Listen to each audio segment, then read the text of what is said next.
यकृत के जो कार्य हैं वो हम बता रहे हैं। कोई एक सुमित लड़का था जो पूछ रहा था कि मेरी समझ में यकृत के बारे में नहीं है, हालांकि उसके बारे में बताया नहीं था, तो हम बता रहे हैं, बड़ी ध्यान से समझना कि यकृत के कार्य क्या होते हैं, जिसको हम लीवर कहते हैं, देखिए, और जिगर भी कहते हैं। देखिएगा, यकृत जो होता है, यकृत यानी ये वाला, तो ये काम क्या करता है, इसके अंदर एक पित्ताशय होता है। क्या होता है? पित्ताशय होता है। जो पित्ताशय होता है, सबसे पहले समझिएगा, ये पित्ताशय क्या करते हैं और यकृत क्या करते हैं, कुछ निम्न काम है इनके, वो हम बता रहे हैं कार्य क्या करता है। हिपैरिन नामक ये पदार्थ को यकृत, ये हिपैरिन नामक पदार्थ को क्या करता है, हिपैरिन नामक एक पदार्थ होता है जिसका स्रावित करता है, श्रावण करता है। श्रावण कर मतलब, इसका मतलब क्या हुआ, ये श्रावण का मतलब हुआ टप टप चो करके बहाना। जैसे छप्पर का पानी टप टप टप गिरता है तो नीचे बहता चला जाता है, तो उसको हम छप्पर के पानी को टप टप चो करके बहना क्या कह सकते हैं, श्रावित कह सकते हैं, श्रावण कह सकते हैं। तो ठीक इसी प्रकार हिपैरिन नामक जो पदार्थ होता है उसको श्रावित करके बाहर निकालने का काम करता है ये इसके द्वारा लीवर यानी यकृत। तो बाहर निकालता है, क्यों है? क्योंकि खून जो हमारा होता है वो जमने लगता है। क्या करने लगता है? जमने लगता है।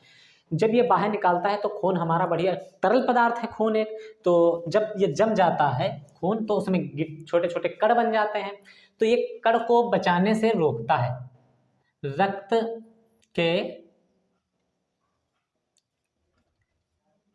कण बनने से रोकता है हिपैरिन नामक पदार्थ। ठीक है, अब हम देखते हैं ग्लाइकोजन।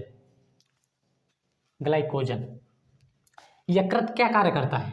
यकृत जो है, यकृत सबसे मेन पार्ट है, इसका वजन होता है 1500 ग्राम, 1500 ग्राम का। देखिए, ये ग्लाइकोजन क्या करता है, जब ग्लूकोज की मात्रा ज़्यादा हो जाती है, किसकी? ग्लूकोज की मात्रा।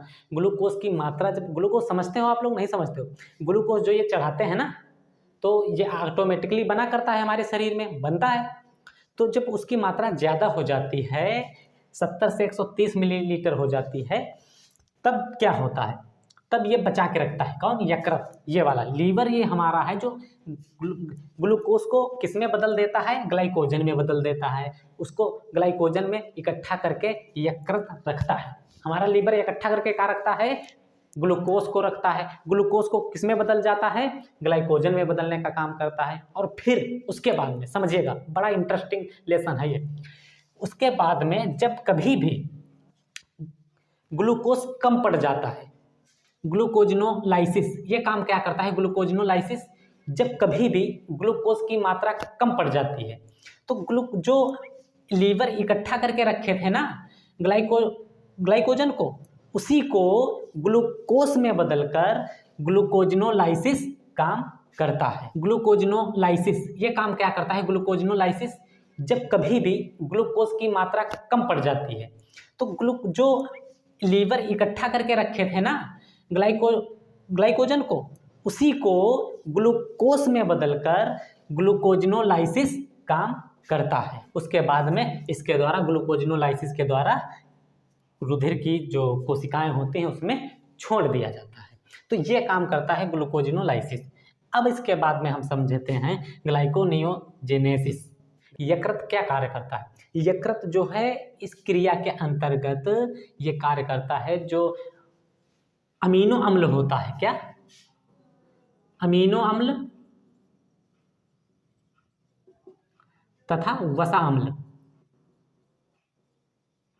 वसा अम्ल की जो अतिरिक्त मात्रा होती है, ठीक है, अतिरिक्त मात्रा को ग्लाइकोजन में बदल करके अपने भीतर इकट्ठा करता रहता है। कौन? यकृत। किसके अंतर्गत? ग्लाइकोनियोजेनेसिस के अंतर्गत। ठीक है, तो अब इसके बाद में हम बात करते हैं किसकी? वसा का संश्लेषण। अगला क्या है? देखो, ये एक है ग्लाइकोजन, ये दो है, और ग्लूकोनियोजेनेसिस नहीं, ये हाँ, इसी को ग्लूकोनियोजेनेसिस 3 है, और ये तुम्हारा है 4, और ये है 5, वसा संश्लेषण। और यकृत का कार्य करता है? वसा संश्लेषण का कार्य करता है। अब इसको समझते हैं। इसमें वसा संश्लेषण के अंतर्गत क्या आता है? जो यकृत में, किसमें? यकृत में जो ग्लूकोज उपस्थित होता है उसके अतिरिक्त, जो ग्लूकोज उपस्थित होता है उसके अतिरिक्त जो चीज़ होती है उसको वसीय ऊतकों में पहुंचा दिया जाता है। ग्लूकोज के अतिरिक्त जो होती है उसे वसीय ऊतकों में पहुंचा दिया जाता है। जब ग्लूकोज की मात्रा जब कम हो जाती है तो जो बचा के रखा गया था ग्लूकोज जो बचा के रखा गया था ग्लाइकोजन के रूप में, तो उसको बाद में लीवर क्या करता है, वो फिर से बनाता है। किसको? ग्लूकोज को बनाता है। ग्लूकोज को बनाने के बाद में रक्त की जो कणिकाएं होती हैं रक्त की नसों में भेजता रहता है। नस की जो रक्त की जो मांसपेशियां होती हैं उसमें भेजता रहता है। तो जब कभी भी किसी भी व्यक्ति को पानी की कमी हो जाती है ना, पानी की कमी हो जाती है तो ग्लूकोज उसके अंदर चढ़ते रहते हैं और डॉक्टर अधिकतर क्या देते हैं, वो ग्लूकोज वाली इतनी बड़ी होता है, पैकेट में होता है ग्लूकोज, कहें क्या है ये ग्लूकोज, इसको जाकर के पानी में पियो। गर्मियों के दिनों में अधिकतर पिलाते हैं, जो डॉक्टर के पास जाओ तो यही देंगे, कहेंगे क्या गड़बड़ है, पेट गड़बड़ है, किसके कारण, तो वो वही देंगे। तो क्यों देंगे? क्योंकि उसमें ग्लूकोज होता है। ग्लूकोज होता पीने से बढ़ता है, पानी पीने से बढ़ता है, अन्य तमाम खाने से भी बढ़ता है, लेकिन अधिकतर जो है वो पानी से ही ग्लूकोज की मात्रा बढ़ती है। जब ग्लूकोज की मात्रा बढ़ती है तो जब कभी यकृत में जब ग्लाइकोजन बचता ही नहीं है, क्या नहीं बचता है, जब ग्लाइकोजन बचता नहीं है, जब बचता नहीं है यकृत में, तब क्या होता है, तब ग्लूकोज की मात्रा भी कम हो जाती है ऑटोमेटिक। जब कम हो जाती है तब हम डॉक्टर के पास जाते हैं, ग्लूकोज चढ़वाते हैं और ग्लूकोज पीते हैं, सब कुछ करते हैं। किस लिए? क्योंकि यकृत में ग्लाइकोजन संचय नहीं हो पाता है, ग्लाइकोजन इकट्ठा नहीं हो पाता है जिससे कि वो ग्लूकोज बना करके रक्त की कोशिकाओं में भेजे।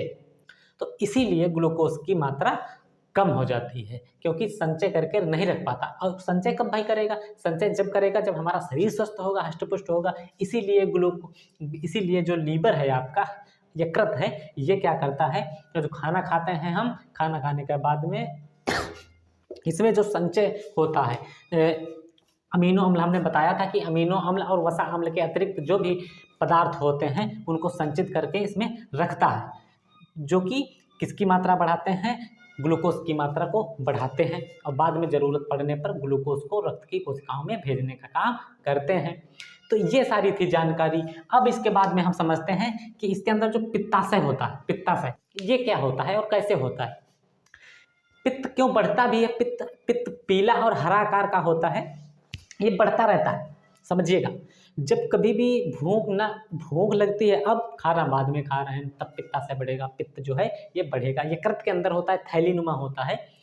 जब कभी भी हम खाना टाइम से नहीं खाएंगे या ज़्यादा कभी खाएंगे, भूख लगी नहीं फिर भी खाए, भूख लगी नहीं फिर भी खाए, तब भी बढ़ता है। और इसके बहुत अन्य कारण भी हैं बढ़ने के ज़्यादा। तो ये काम क्या करता है, ये एक पदार्थ छोड़ता है। क्या छोड़ता है? ये पदार्थ छोड़ता है। ये पीला होता है। आपने जब कभी भी देखा होगा ना, गोश्त खरीदते हैं तो उसमें कहते हैं भैया पित्त ना फूट नहीं पावे, पित्त फूटे, ये बहुत कड़वा होता है। ये खाना को पचाने में बहुत ही महत्वपूर्ण कार्य करता है। ये जो पित्त होता है इसमें से जो छोड़ते हैं तो ये खाना को हमारे जो आता है इसमें जाता है आमाशय में, आमाशय से आने के बाद में ये इसमें छोड़ता रहता है। पित्त जो है, पित्त खाना को कैसा क्षारीय बनाता है, क्षारीय बनाने के बाद में जाता है, खाना कहाँ जाता है, आंत में जाता है। ये तो हम बता चुके हैं, लेकिन हमारा मेन टॉपिक है यकृत मेन टॉपिक है, ठीक है। तो अब ये क्या करता है, ये पीला होता है, ये अपना पूरा असर डालता है खाना पे, जो हम खाना आता है खाना पे डालता है। तो खाना हमारा कैसा होता है, इसीलिए देखा होगा आपने कि लैट्रिन भी पीली होती है, क्योंकि ये अपना बहुत असर छोड़ता है, जो कि भोजन को क्षारीय बनाता है। इसीलिए लैट्रिन भी कैसी होती है, पीली होती है। तो कभी कभी देखा होगा आप लोगों ने, पीली होती है। तो ये थे कुछ महत्वपूर्ण टॉपिक यकृत के कार्य। तो उम्मीद करते हैं समझ में आ गया होगा। यदि न समझ में आया हो तो कमेंट बॉक्स में बता दीजिएगा। हालांकि इतना कठिन नहीं बताया हमने। इसके बाद हम बात करेंगे अन्य पार्टों की।